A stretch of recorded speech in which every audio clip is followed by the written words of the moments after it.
All right, good afternoon. It is exactly 30 minutes gone past the hour of 12. A terrific Thursday, still one that is really happy and sunny outside. Welcome back to your favorite show, the Midday Show on Lagos Talks 91.3. It is time for Parenting today, where we get to find out how we can be better parents.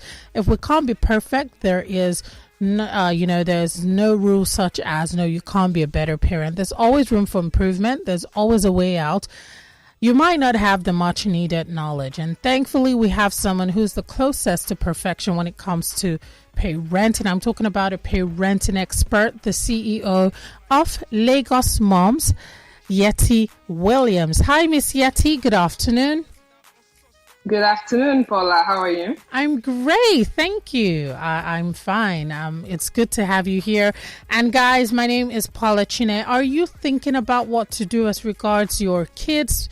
You're struggling with them. When kids get to certain age groups, they tend to, just go through different changes psychologically, physically, and mentally. So if you're struggling with how to handle them, this is the show for you. Also, you should know that you can join in on the conversation.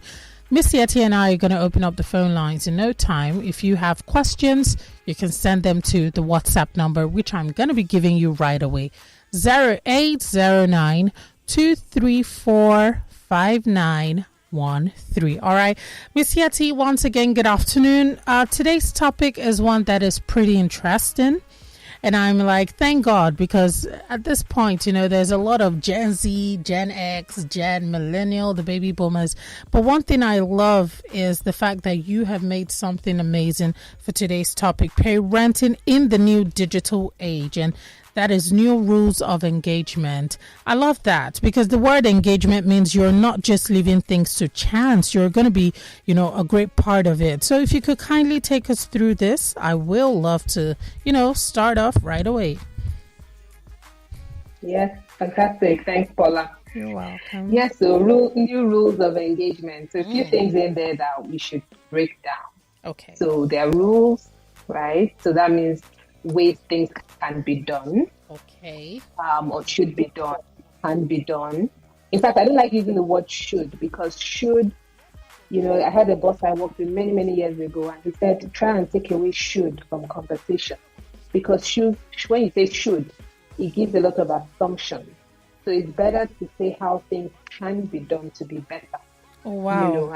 It's semantic, but the idea is that when you say should, you assume the other person understands what they should know, they should understand this, it just gives you that label. But if you turn it around to say, all right, you know what, new rules, that means new things that guide the way that we live today, the world that we live in today, engagement. What does engagement mean? Engagement means that it's a two-way conversation, it's an open relationship, it's not just a rule that I quote and unquote tell you that you must follow, without building that relationship to ensure that the person you are handing this rule down to or trying to guide doesn't even understand where you're coming from, and therefore they can't even do what it is you're trying to get them to do.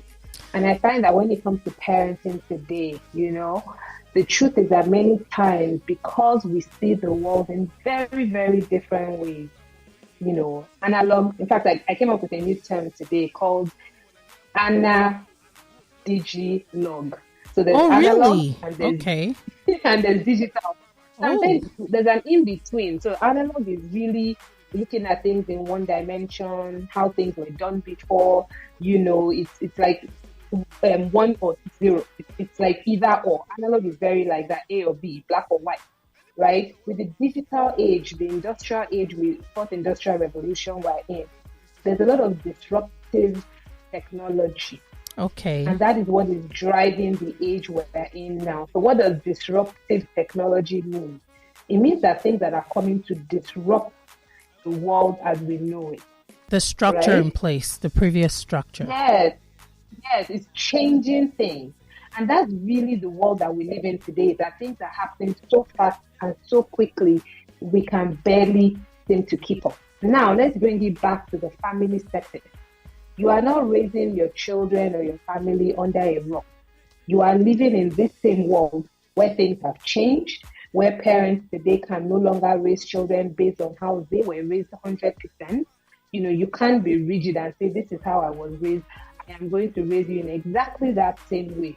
You really can't, because the world around everybody has absolutely changed, and it continues to change very, very quickly.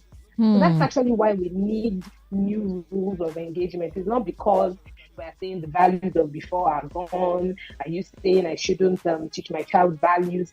That is not what we're saying. And in fact, the people who I believe are very fixed in their mindset, that as soon as they hear you're talking about new rules of engagement, they immediately become defensive. Wow. And say, does that mean you're telling me that how I was raised was bad? Does that mean you're telling me that my values don't matter? That's not what we have said at all. Wow. Thank you for that. Now, Miss Yetty, something kind of struck me while you spoke. Now, you mentioned, new rules, right? And I just want to ask, when it comes to new rules, some people we have the millennials, and the new rules, I would say, I hope I'm not being biased, right? It kind of, it kind of concerns the Gen Zs. Am I right? I actually have personally, I feel that we're giving too much power to the Gen Z. Yes, I feel like, if you look at the history, I am very big on understanding where things came from. Okay. Because if we don't understand the history of things sometimes, it's very easy to abuse it. So where did this whole generational thing come from? Do you know that the history of it was for marketing purposes? Oh, really? Wow. Okay. Yes, it was really for marketing purposes, for them to be able to, segment their market into groups. That is the genesis of where it came from. Yes, now we're all using it, but I feel like now it's becoming almost a weapon. Like, this Gen Z, now wow, this woke generation versus I feel like now it's becoming too much of a label. So personally, okay. I try to move away from that. saying Gen Z. Okay. Yes, the world has changed. So as a result, our realities are different. But let's not create this war where they're on one side and I'm on another side because I'm not quote unquote a Gen Z. All right. Thank you so much. Now, speaking about parents who want to know how to be a part of this digital age for the sake of their kids and just to make parenting easier and, enhance cooperation, what would you say to a parent who's still thinking about the fact that, this digital age doesn't really pose to be of benefit to kids? We have parents who know that, information is on the internet, but sometimes we're filled more with stories about the wrongs and the cons, the disadvantages of the internet, and this digital age. For a parent who wants to know, perhaps they're not really tech savvy and they're not open-minded, what would you say to them? Yeah.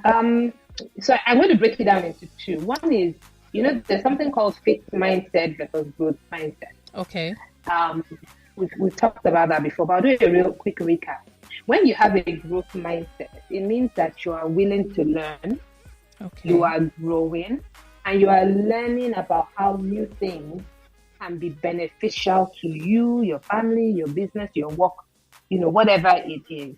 So there's that willingness to lean in, to learn, to understand. When you understand, you can then break it into, all right, there's good and bad here. How am I going to maximize the positive?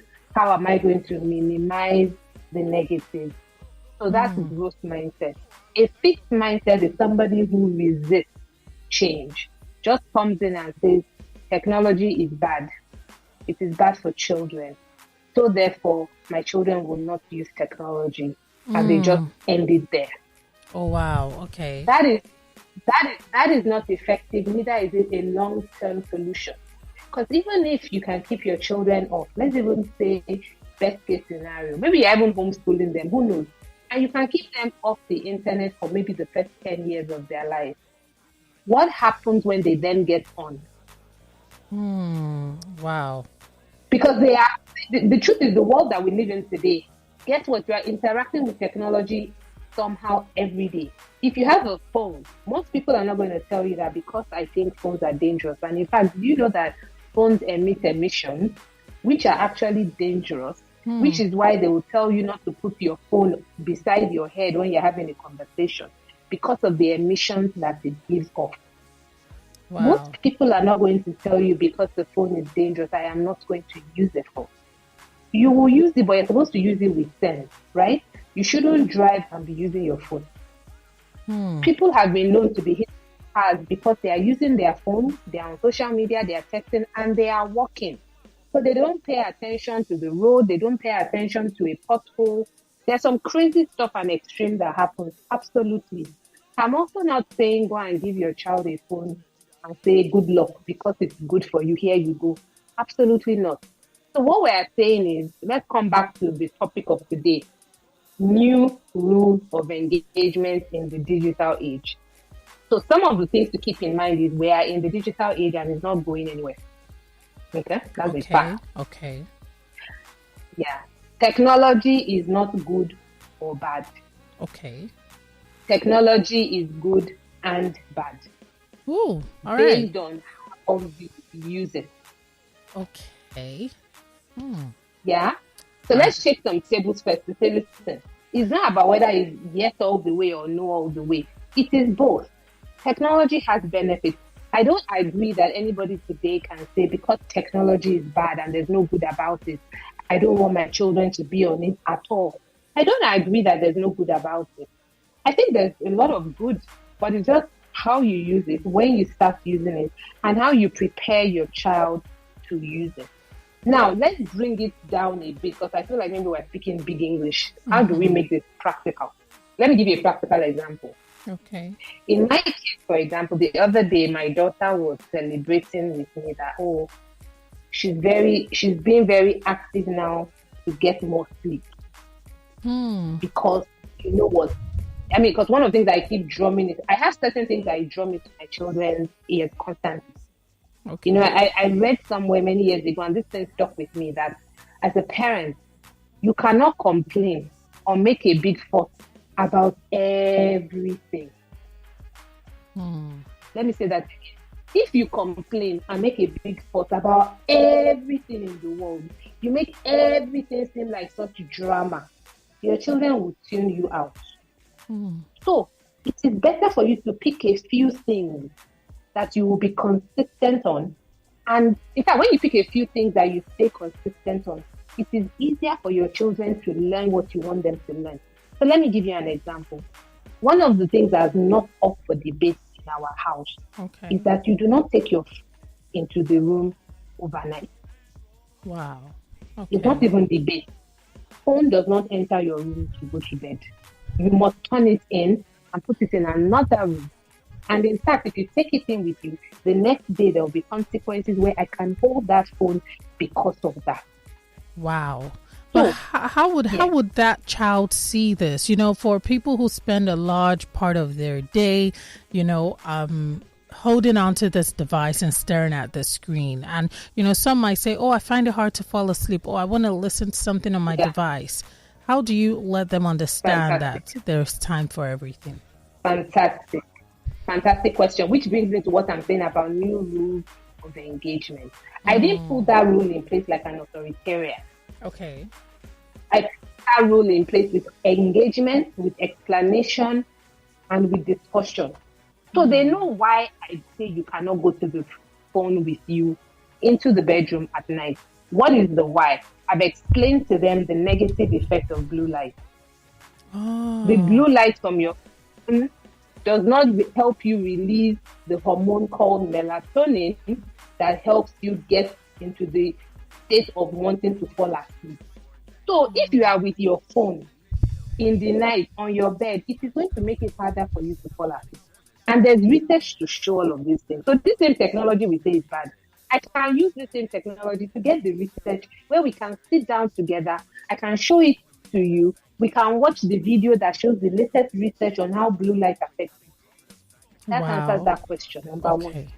Number two, we will then agree that you need to get a good number of hours to sleep. Once again, the research is all out there, Opola. How many hours do you need to sleep to function properly the next day? Especially when you are a growing child. We will look at it together. Okay. We see that on average is 8 hours. Mm-hmm. Okay, now, what time do you need to wake up? Maybe 6 a.m. Okay, let's count backwards. So that means you need to go to bed when? That's the engagement, Paula. Oh, wow. So you're letting them see that it's in no way a punishment. On the other hand, it's for their own good. Absolutely. So when we say Gen Z, they are reasoning people. Reason with them, then it's more like, they may not like it. I always say, my children don't have to like everything I say or like every rule we put in place. But you know one thing I promise them, they will understand where I'm coming from. Wow. I love that. And it just highlights what you said, engagement. I feel like when it comes to engagement, some of us in our bid to also, of course, put this out between us and our kids, are we doing it the right way? I want to quickly open up the phone lines. I saw the phones. I saw we had like 2 calls, which we couldn't take previously. So if you want to ask questions, right, you want to be a better parent, remember every child now today is going to be an adult someday, and society is made up of us. Society is not just nature. It has to do with individuals and how things play out due to our actions. Our actions, on the other hand, is a build up from our childhood. So what better way to start by, ensuring that you're playing your part well as a parent. Now, if you want to call, you have questions, Miss Yetty is going to be here to fill them off. The lines you can call on 0809 234 5913. You can also call 0809 222 0913. The women only line 0809 191 3913. And for WhatsApp, you can send your messages, like I'm already seeing a few messages on WhatsApp 0809 234 5913. For Twitter, also known as X, or rather X also known as Twitter, at Lagos Talks 913, using the hashtag parenting today. Now, Miss Yetty, I love that you were talking about how it's good to engage children in conversations that would highlight the reasons behind certain actions. Now, these are measures put in place to ensure that they're doing the right thing while still allowing them to be a part of, the average kid. It's just like a compromise, letting them see that, oh, you know what, you can use your phone, but then the importance of knowing that there is time for everything. All right, please, if you can continue with the conversation. I'm really enjoying myself because this just makes me want to have like 500 children, which biologically is not possible. But hey, you make parenting seem easy and something to look forward to. I must commend you for that. Well, thank you. I wanted to say something before we take questions. Okay, sure. We've talked about a lot of things today so far, right? And when we talk about new rules of engagement, there are just 3 simple questions I would like people to keep in the back of their mind as we open the phone lines and this conversation continues or ends today. Is when we say new rules of engagement, we just need to first of all ask ourselves, why are we having new rules? We need to understand the why. Then we need to say, when we think about rules, what is a rule? Think of it as a set of guidelines, and you are having new set of rules by looking backwards, looking at research, and looking at where the future is headed. That will help you with your rules. And then the third one being engagement. What does engagement really mean? It means, how do you communicate, right, with the children that you are raising to ensure that Wow. Yetty, if you do not mind, I don't know. So let's just dig into this, because I feel like I'm always scared when I ask questions. I don't know if I'm really worried for you, because sometimes it's like, wow, this is, especially this first one I'm going to begin with, if you do not mind, right? So here it says, good afternoon. I'm a teacher in a private school here in Lagos. Personally, I must say I love this show. I have a question for Yetty. Please, to be honest, I want to explain a problem. I seize devices of children in my class who use it during school hours, as it is not allowed. However, there is a rule for teacher, I beg your pardon, not to go through devices, and we give it back to them at midterms or the holidays. Now, I randomly for the first time went through one device and I saw my student who's only 15 and hanky-panky on video with an older guy. I was like, well, in a week, do I confront her and help her, but risk losing my job? Halima from Victoria Island. That is a tricky one because there are a couple of things there. One is, for whatever reason, your school has that rule that says don't go through devices. The school has their reasons, why. You have to look at the devices, which you shouldn't have. And you have now seen content that is quote and unquote hanky-panky, and you don't know how to progress. So there are a few things. One is indeed, as she's pointed out, if she says something and the person knows that you looked at her phone and maybe the student reports and the school then decides to discipline you and that equals losing your job, that's unfortunate, right? Which you probably don't want to do. So the question is, what can you do? It's information that you shouldn't have access because the rules around your employment say don't look at it.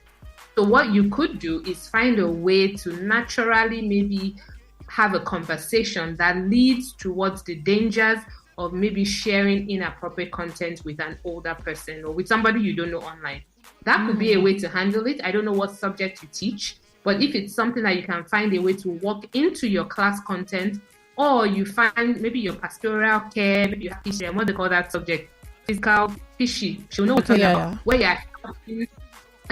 you're helping children, just think about how they are showing up online. You can find a way to bring it in. But I would say that you shouldn't have looked at it, and you have, and you have to be open to the fact that it could be a problem if they know that you did that.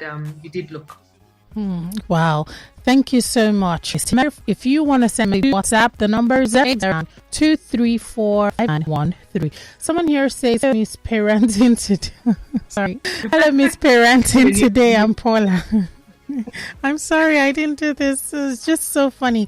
Please, I want to find out. In my view, my last child is 7 and the previous 2 are 20 and 18. I have no problem with the older 2. They're in the UK in their uni right now. But my last daughter is she's very much into the digital lifestyle. She questions everything and she seems to know a lot, though it's not negative. But I'm worried because she's just growing too fast. This is Aduke from GRA Kaja. So what's Aduke worried about? Is it that she's growing fast? Yeah, I feel it's just her knowing a bit of everything. Some people are not really, I don't know, there's this fear that at 7 you seem to know so much what's going on. The jokes they have a lot of analytics. There's research that says the amount of knowledge that comes out on the internet every single day. You don't even, in a lifetime, even if you live 100, you cannot consume all the information that's out there. And new ones keep being, pushed out. So the truth is that we are in an information age. And that's why I like us stepping back and not being overly dramatic, because when you realize that we live in the information age, where knowledge now, everybody has access to knowledge. So it's not just knowing it, it's the application of the knowing that matters. So in this case, if mommy has a 7-year-old who's sharp, who has information, who's just aware, because it's true. You will speak to children today and you're like, come, how old are you? How do you know this stuff? Right? You want to engage. It's back to this engagement. You want to engage that child. Let the child feel safe, bringing their knowledge to you. The truth is, no child can replace the lived experiences of their parents. Oh, yeah. Let me say that. No child can replace the fact that their parents have lived experiences, have been here for a long time, have common sense. We might not have grown up on the streets of digital, but we can tell when certain things are going in a direction that is not going to augur well for the person. So it's important this parent engages the child. Understand what he or she knows, and then that way you can guide them in the right direction. Obviously, please continue to put all the supports in place to monitor what the child is doing online, especially at 7 years old.